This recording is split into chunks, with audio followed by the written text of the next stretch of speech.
Olá, turma. Preparei essa aula de hoje para que a gente possa rever os pontos mais importantes do conteúdo de genética que foi abordado no semestre passado. E aí, a partir da nossa próxima aula, a gente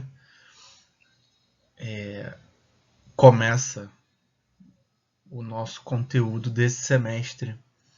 Então, achei importante fazer essa revisão, porque eu acho que dá uma refrescada aí na memória de vocês aproveitam melhor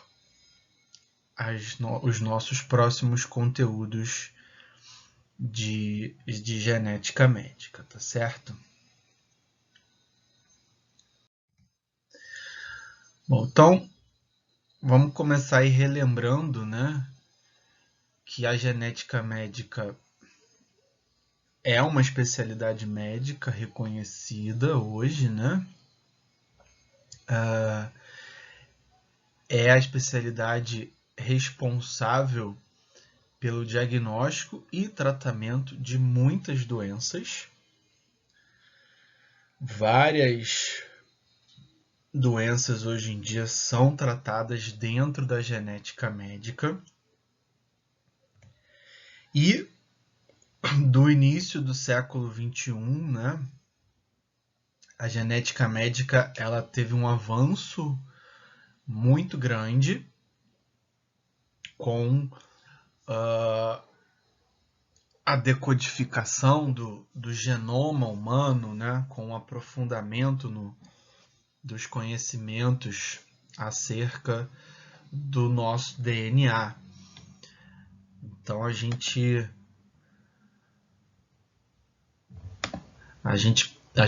genética médica passou a ter aí quase como uma sub-área, né, a genômica médica, que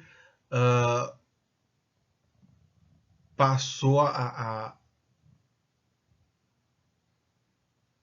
trabalhar aí com o controle de expressão gênica, né, com o entendimento da variação gênica humana e também as interações entre os genes e o ambiente.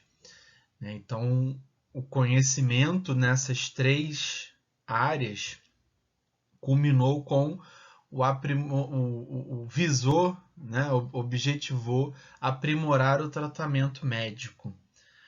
Né? Então, não só diagnosticar a doença, mas evoluir, né, com os tratamentos a partir do conhecimento dessas sub-áreas.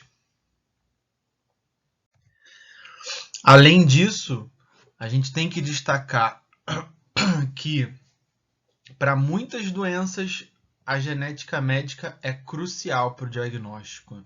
Né? Sem o conhecimento ali, né, do geneticista, sem a intervenção dos geneticistas, muitas doenças ficam com o diagnóstico aberto, né? Além disso, a partir da genética médica, passou a ser possível demonstrar que um determinado transtorno é hereditário, né? E o conhecimento disso é muito importante para a organização familiar, né? Visando aí um prognóstico melhor para um determinado quadro. Fornece informações sobre a história de uma doença e variações em sua expressão. Então, entender as bases genéticas das doenças, obviamente, traz ferramentas de tratamento, de prevenção, né? Esclarecer o padrão de herança comum unido aqui então a essa questão do hereditário, e isso também reflete, né, na família como um todo, bem como a estimativa do risco, né, em outros membros da família, uma vez que se detecta que é uma doença de base genética, pode-se, a partir dali, fazer esse levantamento para estimar o risco do aparecimento, do surgimento dessa doença em outros membros da família. Então, como a gente falou ali no início, né, a partir da decodificação do genoma humano, houve aí um crescimento grande no desenvolvimento e de ferramentas de diagnóstico, das medidas preventivas, né, de como se prevenir, quando é possível, obviamente, e também dos tratamentos, né, dos métodos terapêuticos aí para tratar as diferentes formas de doenças genéticas. Então a genética médica e a genômica médica, elas estão hoje na vanguarda aí, né, da medicina, tendo um desenvolvimento muito grande, né, que só vem para ajudar, né, ajudar no melhor diagnóstico e principalmente no melhor tratamento das patologias.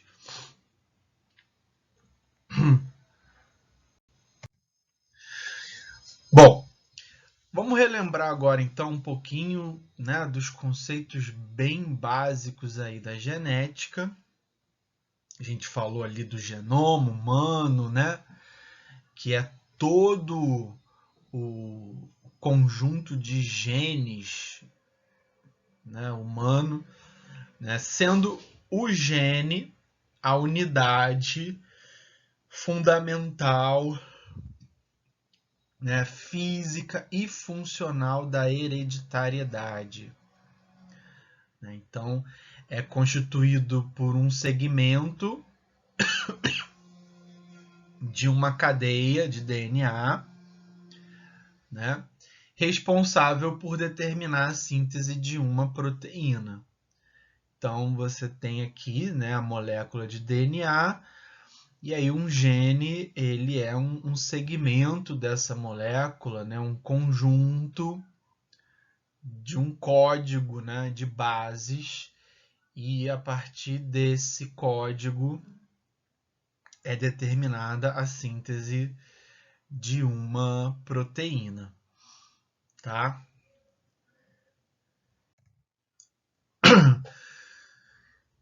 Todas essas moléculas juntas de DNA estão no núcleo, né, das nossas células, e quando essas moléculas estão no seu estágio mais condensado, é o momento em que nós conseguimos melhor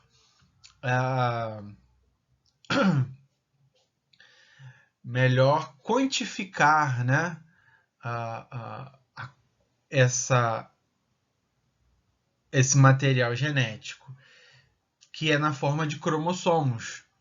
Né? Então, quando as moléculas de DNA estão no seu estágio mais condensado, é possível identificá-los, né, os cromossomos, essas moléculas, e a gente denomina assim, então, de cromossomos, né, o número de cromossomos, o nosso genoma.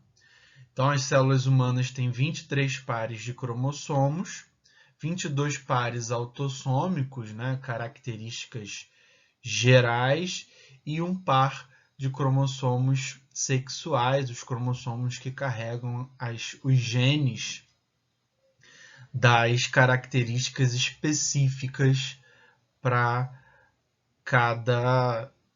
o sexo masculino e para o sexo feminino.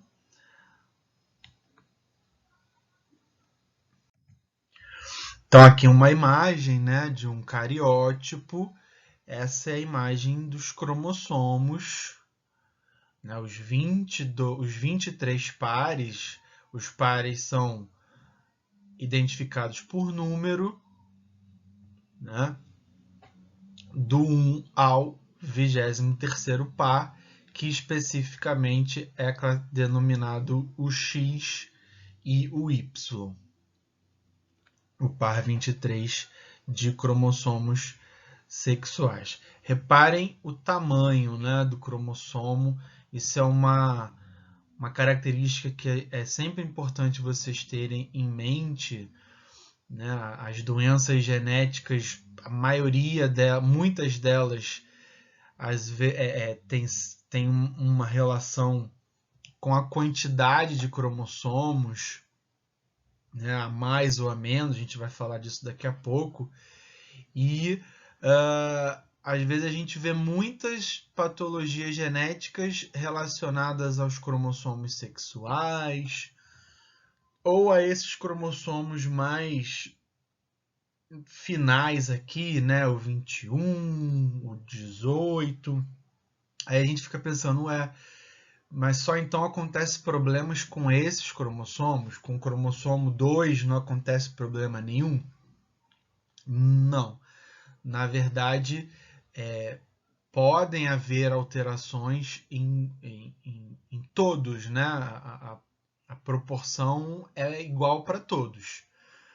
Mas quando um cromossomo inicial desse, né, grande, ele sofre uma alteração, ou um a mais, um a menos, o embrião gerado, né, com essa alteração apresenta tantas malformações que geralmente é inviável, né? Então a gente só estuda as doenças que se manifestam, né, nos indivíduos que conseguem nascer, que geralmente carregam as alterações mais nos cromossomos menores, porque a quantidade de genes é menor, né? Então há essa relação, tá? Então a gente tem que ter essa característica e essa condição em mente, tá certo? Bom, esse cromossomo, essa molécula de DNA, é uma molécula aí de ácido desoxirribonucleico, né? As bases nitrogenadas, guanina, tinina, citosina, que se conectam aí por pontes de hidrogênio, formando a molécula de dupla hélice, né? E a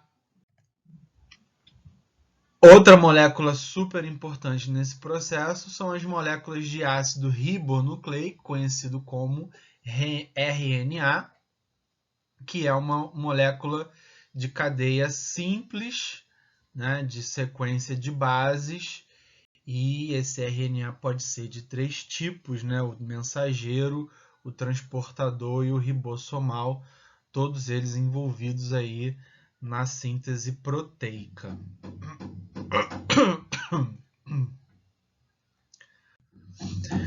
Então,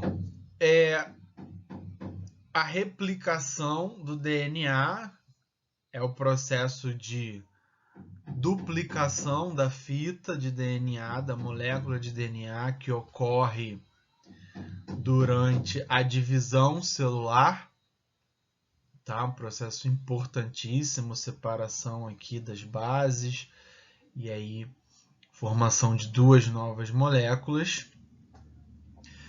Transcrição é a formação das moléculas de RNA a partir da decodificação, né, da leitura do gene. E a tradução é a formação da proteína a partir daquele RNA transcrito no núcleo da célula. Então, são os 3 processos que envolvem aí a nossa molécula de DNA.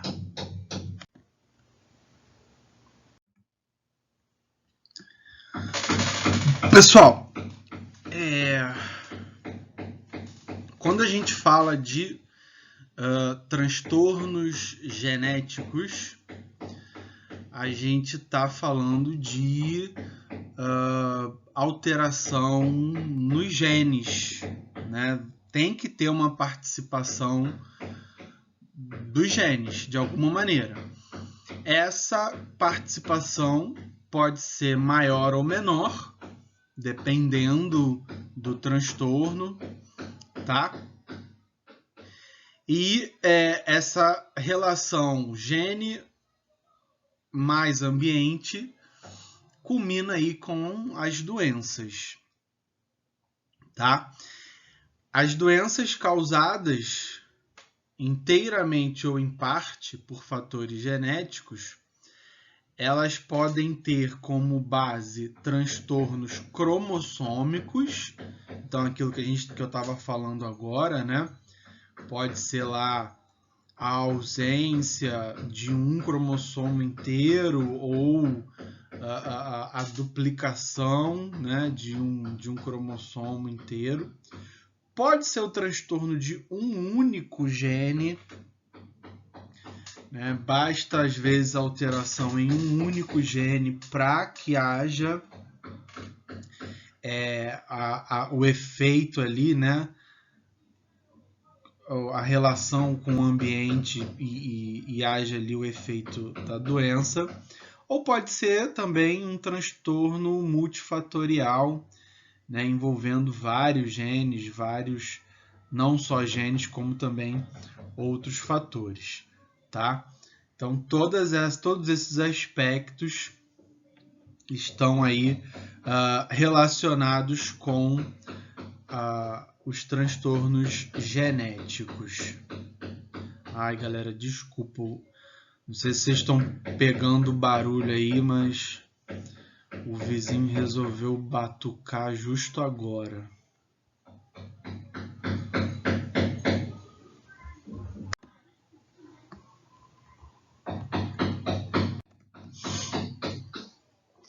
Bom, galera, vamos falar um pouquinho agora das ferramentas da genética molecular humana. Relembrar um pouquinho aí o que vocês viram, tá? Essas ferramentas são muito importantes exatamente para que a gente consiga, né, fazer a distinção de anomalias cromossômicas, né, onde você tem toda a alteração cromossômica, e a anomalia genética ali, que está diretamente relacionada com alterações gênicas, né? Você tem ali algumas alterações apenas nos genes.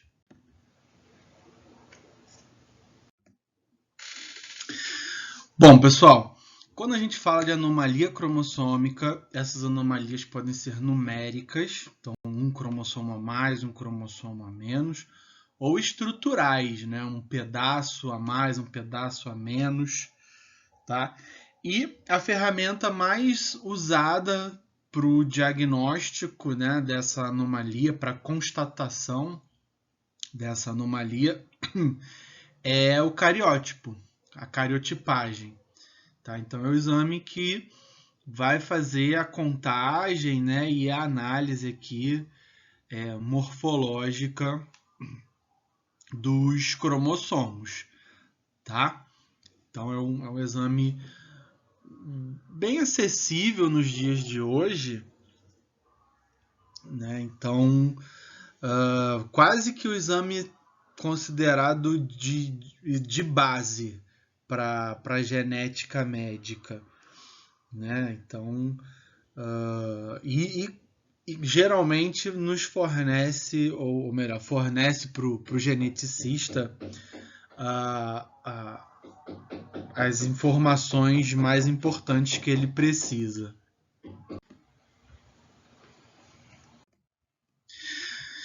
Aqui nessa lista, pessoal, tem todas as outras ferramentas, né, com uma breve descrição. Ninguém precisa ficar decorando isso. É bom ter até como material de consulta, né, porque às vezes você esquece. A outra técnica mais usada é o Southern Blotting, né, que é uma técnica de digestão de DNA, né, e aí depois a resolução dos fragmentos naquele gel, né, de agarose e a transferência do DNA para a membrana com hibridização da sonda, né? Então uma sondazinha para marcação do fragmento de DNA. E aí essa técnica ela é aplicada para detectar inserções, né? Então quando você tem uma entrada ali de um material extra num determinado cromossomo, deleções, rearranjo quando há uma troca na sequência ali de genes, né, e ordenamento dos fragmentos de DNA, então de uma maneira física ali, né, você observa de uma maneira física, tá? E todas as outras técnicas aqui, né, que são ferramentas já estabelecidas aí para o diagnóstico de doenças genéticas. Então, todas elas, né,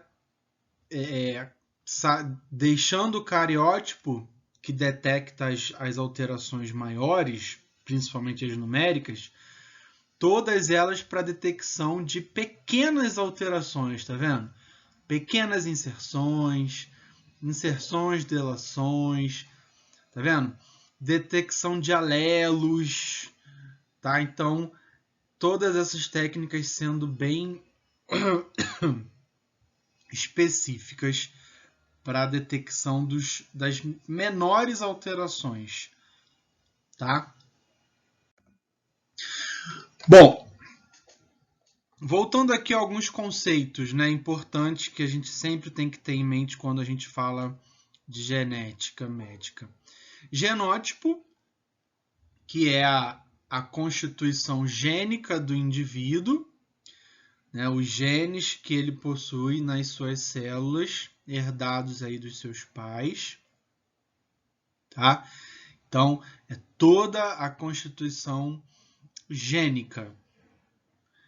Os genes são representados aí por letras, Azão, Zzinho, T, B, né? Para diferenciar um gene do outro, o gene de uma determinada característica de um outro gene de uma outra característica. O fenótipo são as características manifestadas pelo indivíduo, tá? Então são características morfológicas, então altura, cor da pele, tamanho do pé, né? Características fisiológicas, então metabolismo acelerado, né? Aquela pessoa que tem um metabolismo acelerado, então não tem uma tendência a engordar, por exemplo. E comportamentais, né? Uma pessoa tímida, por exemplo, tá? O fenótipo, ele é determinado, aqui tem um errinho, tá, gente? Ele é determinado pelo genótipo, mas pode ser modificado pelo ambiente, né? Então, os genes produzem a determinada característica, mas essa característica ela pode ser modificada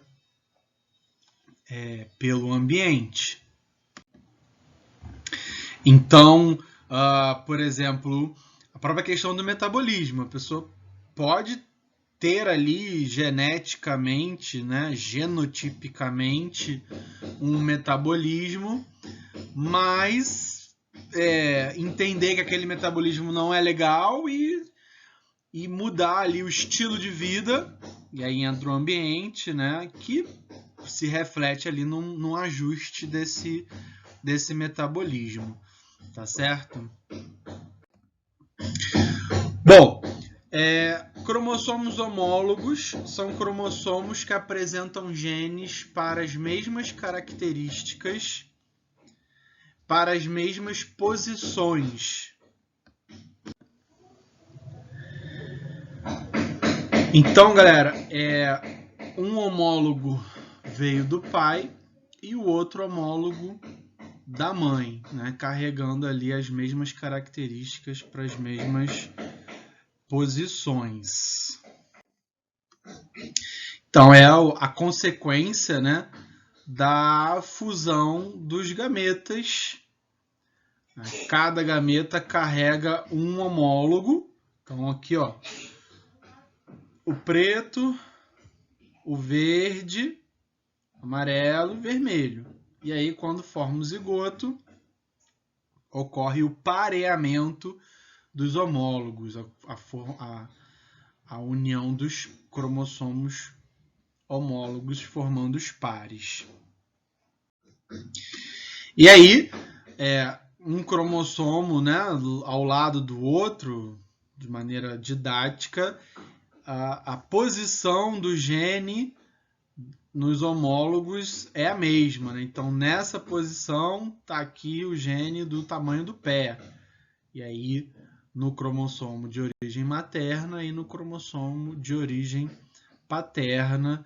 E isso se repete para todos os genes em todos os cromossomos homólogos. A gente chama isso, então, de genes alelos, né? Então, são genes pareados da mesma característica de origem materna e de origem paterna, tá? E aí, o gene, a gente vai ver isso daqui a pouco, né? Qual gene vai se... qual característica vai se manifestar, né? Vai depender aí das características desses genes. Bom, entrando agora um pouco na parte de mutações, né? Já que a gente reviu aí os conceitos básicos, né? Os conceitos clássicos de genética, né? O que é uma mutação? A mutação ela é uma mudança na sequência de nucleotídeos, na sequência ali de bases, ou no arranjo do DNA, tá? Então, qualquer alteração desse tipo é classificado como uma mutação. Toda mutação resulta em herança para os descendentes, ou seja, se a mãe carrega uma mutação nas suas células, no seu DNA, essa mutação vai ser transmitida para um possível...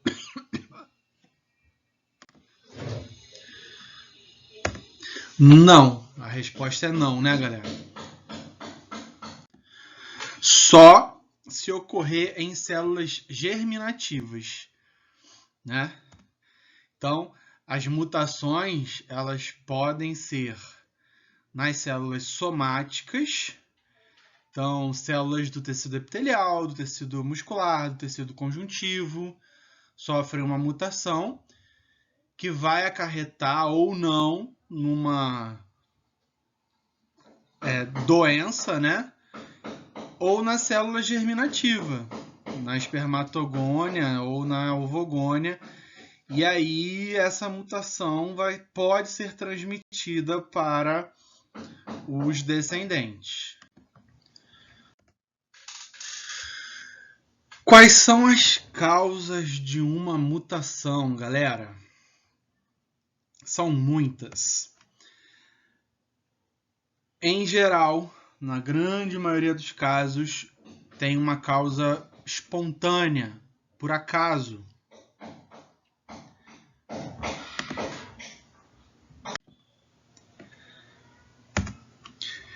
Mas também existem as causas por exposição ambiental, né? Então, uma interferência ambiental. Pode ser por uso de medicação, exposição à radiação, tá aí o câncer de pele, né? Por causa da radiação ultravioleta.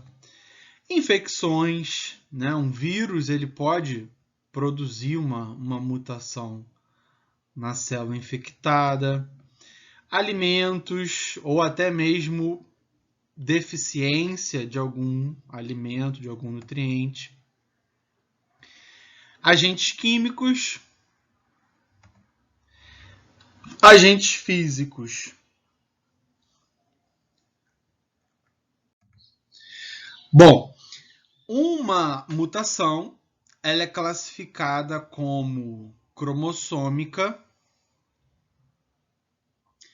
quando ela ocasiona alterações numéricas de cromossomos das células, tá? A mutação regional é uma mutação provocada por uma alteração estrutural de cromossomos específicos. Então vai ter uma alteração ali nos cromossomos, em algum cromossomo. E a mutação gênica é quando ela é provocada por uma alteração em um gene. Essas são as três formas de mutações: mutações cromossômicas, mutações regionais e mutações gênicas. As mutações cromossômicas são as mais comuns em seres humanos. E aí, galera, a gente tem que lembrar daquela história que eu falei lá no início, né? Do número do cromossomo afetado, tá? Então aqui o raciocínio é o mesmo. Então quer dizer que é mais fácil ocorrer uma alteração numérica do que uma regional? Não. É que as consequências de um ou de outro são, né, as consequências de uma alteração cromossômica, principalmente de cromossomos menores, tá? São consequências, vamos dizer assim, mais leves que permitem a sobrevivência do indivíduo, tá? Quando uma alteração regional que aconteça, por exemplo, em um cromossomo maior, acaba produzindo ali alterações que inviabilizam, né, a vida. Então,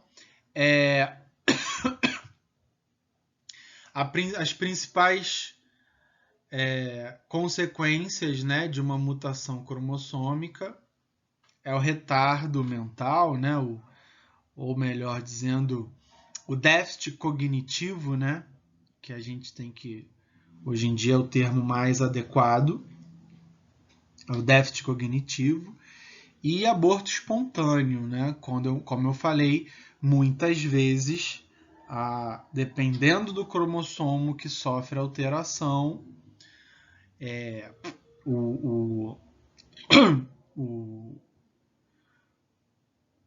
o desenvolvimento do embrião fica comprometido, né? É um tipo de mutação também comum de ser encontrado em células cancerosas, né? Na hora que elas se dividem, se multiplicam, elas acabam desenvolvendo, né, apresentando essa alteração numérica, né? E a gente utiliza o termo aneuploidia exatamente para indicar essa alteração no número de cromossomos, ou para mais ou para menos. Tá? Então, a aneuploidia do cromossomo tal. Então, significa que tem uma alteração numérica ali relacionada com aquele cromossomo. As aneuploidias mais comuns são a monossomia, então um cromossomo aonde era para ter um par, e as trissomias, 3 cromossomos aonde era para ter um par, para ter 2, né? E já se tem a conclusão de que o corpo tolera melhor o excesso de material genético do que o déficit. Ou seja, é mais comum a gente ter trissomias, né, de novo, pela questão, né, da sobrevida, do que monossomias. Porque a gente tem que pensar o seguinte, o excesso de informação vai provocar efeitos, mas temos que encarar da seguinte forma. A célula ela tem a informação para produzir proteínas, né? Está em excesso, mas ela tem a informação. No caso da monossomia, a ausência de um cromossomo ali do par pode não ter a informação, né? A informação não vai estar presente e aí não tem como a célula produzir. Então, por isso que o corpo, né, o organismo consegue tolerar mais as trissomias, né, o excesso, ou até mesmo as inserções de material genético, do que a falta, né, a falta de um cromossomo, a deleção de uma parte de cromossomo, né? Mas falando aqui de numéricas, né, de aneuploidias, a causa mais comum é a não disjunção. A não disjunção do par no momento lá da divisão celular, certo? Seja falando aqui de gametogênese, né, de aneuploidias originadas desde da fecundação, até mesmo as aneuploidias que aparecem em células cancerosas, né, durante a divisão celular ali. A gente tem a replicação do DNA e, às vezes, as cromátides irmãs não se separam. Então, acaba havendo ali as aneuploidias nesses casos de cânceres, certo? Pessoal, a aneuploidia mais comum no ser humano é a síndrome de Down, né? A aneuploidia que provoca a síndrome de Down, que é a aneuploidia do cromossomo 21. Então, os indivíduos com síndrome de Down possuem a trissomia, né, do 21. Então, ao invés de serem indivíduos 46XY ou XX, né, são 47, porque tem um cromossomo 21 a mais. Olha aqui o cariótipo, ó. Faz o cariótipo descobre aqui a presença do terceiro cromossomo 21, né, que é o diagnóstico aí típico da síndrome de Down. Tá? Estudos mostram que de 90 a 95% dos casos de trissomia do 21 é por não disjunção, né? Uma quantidade muito pequena é por translocação cromossômica, né? Então tem só uma parte. E em 2 a 4% dos casos há um mosaicismo, né? Algumas células com trissomia e outras não. Mas são casos bem reduzidos e que geram até sintomas, né, mais graves da síndrome de Down, levando a uma sobrevida menor. Tá? Primeiro caso é o caso mais comum, é o caso onde o portador da síndrome tem aí uma sobrevida bastante elevada. Tá?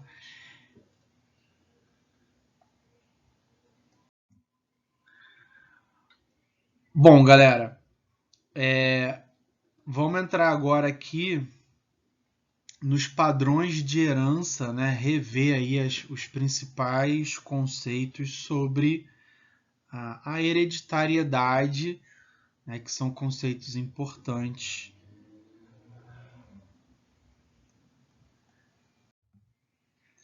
Bem, a herança ela pode ser uma herança autossômica recessiva. O que isso quer dizer? Bom, então essa herança autossômica recessiva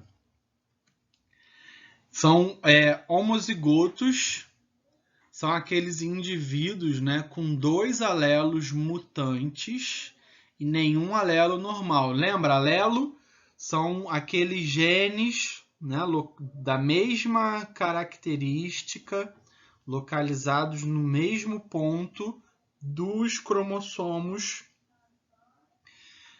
autossômicos. Tá? Então, o indivíduo que tem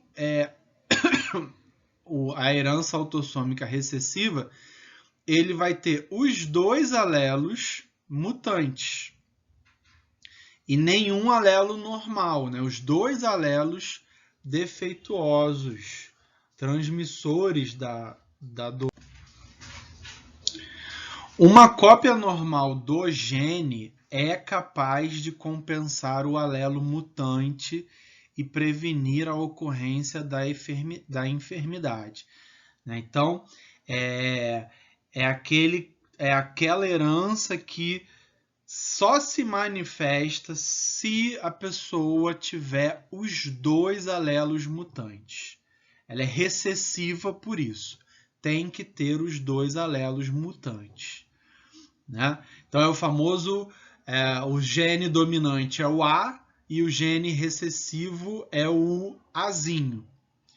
Então se a pessoa tiver o Azão no cromossomo materno e o Azinho no paterno, ela não manifesta essa característica ali do Azinho, né? O Azinho ele é o recessivo. Para manifestar tem que ter nos 2 cromossomos, o paterno e o materno, o Azinho. Azinho, Azinho. Os homozigotos têm de ter herdado um alelo mutante de cada genitor, né? Eu acabei de falar. Então vai ter que ter o alelo mutante, tanto de origem paterna quanto de origem materna. 3 tipos de combinações podem levar a uma prole homozigota afetada por uma doença autossômica recessiva, tá?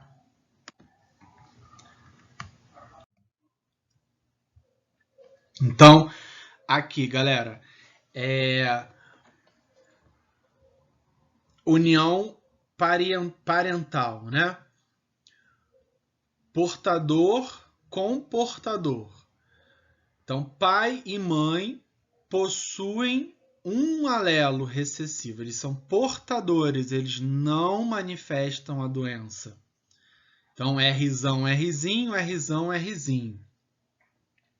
E aí eu vou ter 1/4, né, de possibilidade, ou seja, 25% de possibilidade da prole, né, dos filhos apresentarem a doença.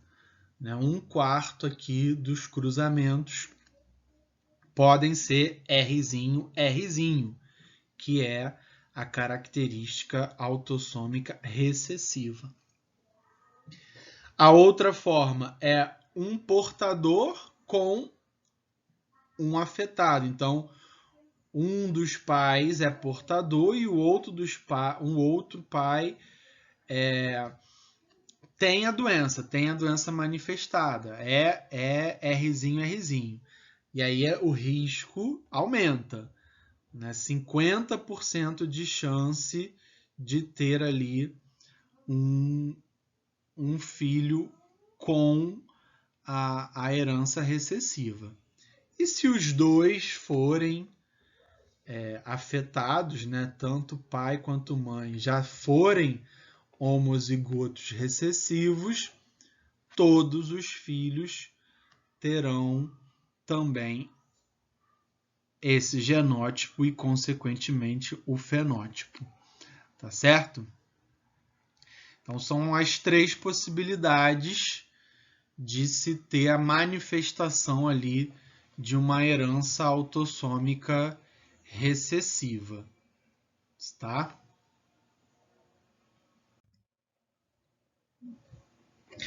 As principais características, né, dessa herança. Um fenótipo autossômico recessivo, ao surgir em mais de um membro de uma família, tipicamente só é observado nos irmãos e não nos genitores, descendentes ou outros parentes. Para a maioria dos distúrbios autossômicos recessivos, os homens e as mulheres têm a mesma probabilidade de serem afetados.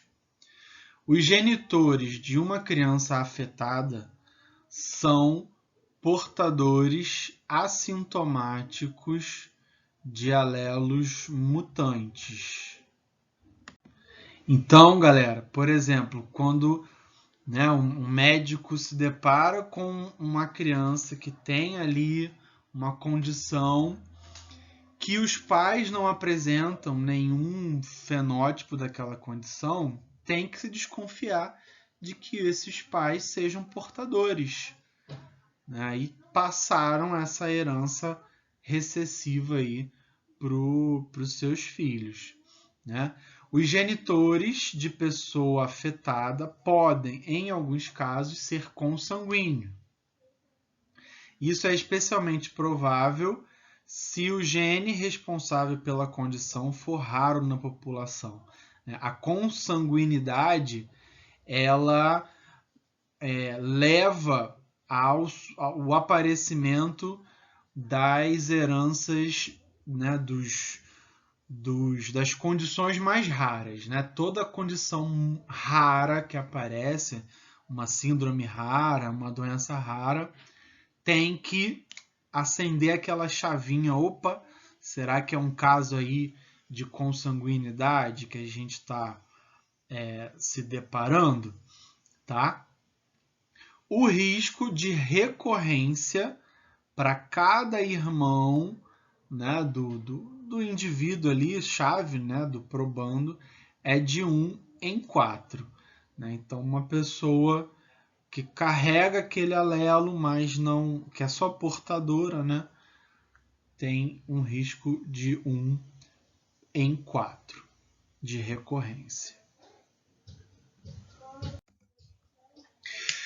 O outro caso de herança autossômica é a herança autossômica dominante. Então, mais da metade de todos os distúrbios é herdado como autossômico dominante. Então, são a maioria dos casos aí de herança. A incidência de alguns distúrbios autossômicos dominantes é alta em áreas geográficas específicas, né? Então, aquelas populações mais isoladas, vamos dizer assim, é onde esses casos mais se propagam. Então, aqui, galera, 1 em 500 para a hipercolestetomia familiar em descendentes de europeus e japoneses, né? Então, você vê aqui a questão dessa, né, alta incidência em áreas geográficas específicas, né? Distrofia miotônica nas regiões ali de Quebec e